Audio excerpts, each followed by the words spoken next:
Iya, jadi aku ngikutin dari beberapa teman ya, jadi medis tetap harus berobat, terus juga secara dari agama juga tetap diobatin gitu ya. Jadi banyak banget yang bilang penyakit AIN, terus banyak bilang juga yang nggak suka sama aku.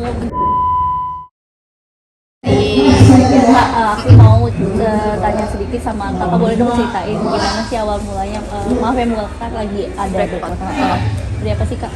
Awal mulanya jadi Desember masih aman-aman aja, Januari tuh pokoknya aku naik berat badan kak. Jadi naik berat badan signifikan 6-7 kilo, terus habis itu overprotein, terus hormonnya keluar semua. Jadi jerawatnya bener-bener langsung banyak gitu, dalam seminggu muncul semua gitu. Oke, nah udah ngelakuin apa aja nih kak? Udah ke dokter kulit, dokter kecantikan, terus juga udah sampai ke ustadz buat minta doa, semuanya udah dilakuin sih.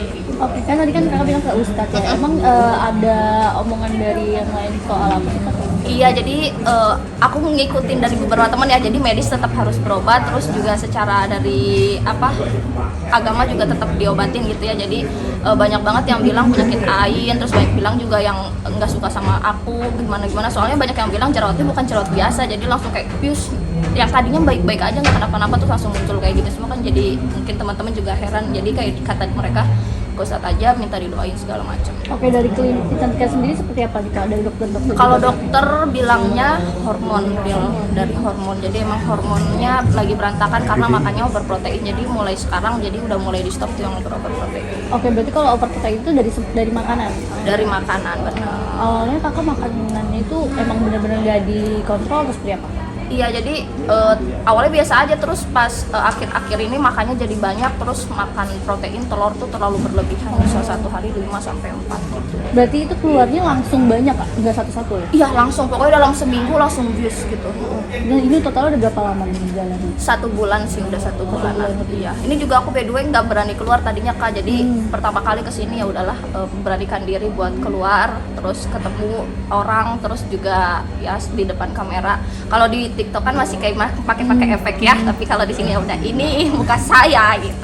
Dan tindakan yang udah dilakuin selain minum obat atau Minum obat, pakai salep.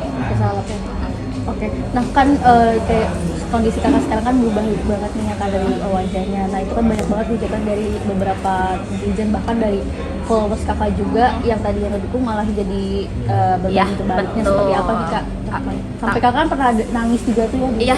Iya, jadi emang stres banget sih, parah. Jadi aku dulu tuh kayak jerawat tuh jarang banget, paling sebulan sekali itu pun mens 1 doang, itu aja sakitnya bukan main dan langsung insecure. Ini langsung bius gitu, kayak ke mental langsung, wah parah banget sih, sampai setiap live nangis karena nggak kuat sama omongan netizennya. Cuma makin kesini ya udah belajar ikhlas. Jadi yang penting ikhlas dulu sih. Kalau memang udah ikhlas, selalu datangkan hal baik, dan alhamdulillahnya aku kayak gini, rezeki aku di Januari lumayan gitu loh, makin lumayan. Jadi yang penting ikhlas dan bersyukur dulu. Dan cantik kan dilihatnya bukan dari muka ya, tapi dari hati gitu.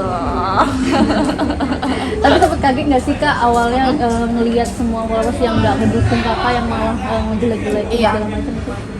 Kaget ya pasti, lebih kayak wah parah banget nih ketikanya kok kayak gini. Tapi alhamdulillah banyak juga yang support sih. Jadi pas live ya sekarang udah kayak cuek aja, mau orang bahas jerawat, yang penting aku fokus ke jualan aku kalau di live. Oke, kan sempat insecure juga ya kak. Nah itu berarti nggak mau keluar sama sekali dari rumah?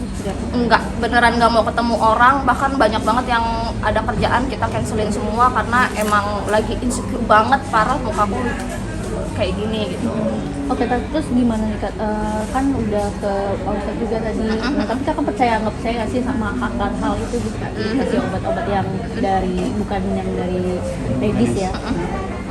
Percaya nggak percaya maksudnya? Oh, iya percaya nggak percaya sih. Kalau aku lebih ke medis, tapi ya hal-hal kayak gitu juga harus dipercaya. Soalnya kan kalau berobat yang penting kita harus percaya dulu. Yang penting kan niatnya pengen sembuh gitu. Jadi ya niatnya pengen sembuh, jadi percaya nggak percaya sih. Oke, kalau misalnya memang ada kiriman dari orang yang nggak suka, seperti apa nih kak dari kak Ismi sendiri? Gimana ya? Nggak suka ya. Jadi ada orang yang nggak suka. Ya aku minta maaf aja sih kalau misalkan aku ada salah kata gitu, atau perbuatan baik disengaja atau nggak disengaja. Kalau misalkan sampai ada orang yang kayak gini, jadi minta maaf aja. untuk kembali pede lagi nih Kak, keluar dan bikin konten gitu kan dengan wajah yang ini seperti apa nih Kak? Yang pertama ikhlas sih tadi ya, jadi yang penting harus ikhlas dulu. Pokoknya kalau udah ikhlas ya udah di depan kamera udah pede segala macam. Dan aku pikir juga banyak banget di luar sana pejuang akne yang mukanya lebih parah, dan ya aku segini mungkin masih disyukurin aja. Jadi yang bikin aku kuat ya banyak banget teman-teman di DM, di Instagram di DM itu pada ngirimin foto nih Kak, kondisi muka aku kayak gini tapi aku tetap semangat. Jadi yang membuat kuat ya teman-teman netizen juga sebenarnya gitu. Dukungan keluarga juga ya? Parah, dukungan keluarga itu buat dalam hal kesembuhan parah banget. Jadi selama aku sakit kayak gini yang semua ngurusin keluarga, dari ngompres, makanan dijaga, obat-obatan, semua diurus keluarga gitu. Sempet merasa nggak sih Kak kayak kamu?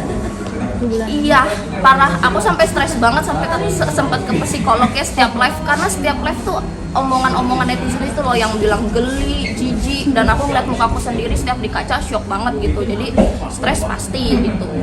Nah, gimana nih Kak tanggapannya sama sarannya buat orang-orang yang masih ngejudge orang lain, melihat dari tampilan luarnya gitu Kak? Karena kan itu bikin orang lain juga jadi down, terus jadi harus ke psikolog kayak kata gitu kan.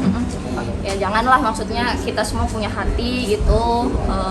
Takutnya nanti suatu saat berbalik ke kalian gitu kan, gak ada yang tahu. Aku aja yang tadinya bener-bener gak di luar ekspektasi, yang jarang jerawatan tiba-tiba jerawatan, apalagi komen-komen kalian tuh. Jadi jangan kayak gitulah.